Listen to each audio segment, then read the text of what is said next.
হুট করে ঘুরতে যাওয়ার অভ্যাসটা আমার আগে থেকেই। এবার গন্তব্য টাঙ্গাইলের ধনবাড়ি। বাংলাদেশের সবচেয়ে বেশি জমিদার বাড়ি রয়েছে আমাদের টাঙ্গাইলে। আর আজকে যাচ্ছি টাঙ্গাইলের ধনবাড়ি জমিদার বাড়িতে, যা নবাব প্যালেস নামে পরিচিত। নবাব নওয়াব আলী চৌধুরী হলেন এই জমিদার বাড়ির সবচেয়ে বিখ্যাত ব্যক্তিত্বের একজন। প্রায় 200 বছরের ইতিহাস নিয়ে এখনো রয়েছে এই জমিদার বাড়িটি। এই জমিদার বাড়ির দুইটি অংশ রয়েছে, নবাব মঞ্জিল, কাচারি মঞ্জিল। বর্তমানে বাংলাদেশে কোনো জমিদার নেই, তবে রয়ে গেছে তাদের তৈরি করা সেই বাড়িগুলো, যা বর্তমানে পর্যটন কেন্দ্র হিসাবে ব্যবহৃত হচ্ছে। তপ্ত দুপুরে বসে থাকার জন্য রয়েছে একটি পুকুর ঘাট।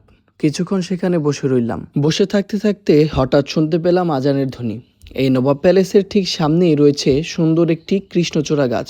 কৃষ্ণচূড়া গাছের সামনে রয়েছে অসম্ভব সুন্দর একটি মসজিদ, যা প্রায় 200 বছরের ইতিহাস নিয়ে এখনও রয়েছে। স্থানীয় মানুষদের কাছে শুনতে পেলাম বিরতিহীন প্রায় 100 বছর ধরে কোরআন তেলাওয়াতের রেকর্ড রয়েছে এইখানে। 64টি জেলার মধ্যে টাঙ্গাইল জেলা অন্যতম। টাঙ্গাইল বিখ্যাত রয়েছে চমচম এবং তাঁতের শাড়ির জন্য, তবে বাংলাদেশের সবচেয়ে বেশি জমিদার বাড়ি রয়েছে এই টাঙ্গাইলে, যা বিশ্বের দরবারে পরিচিত করেছে এই টাঙ্গাইল জেলাকে।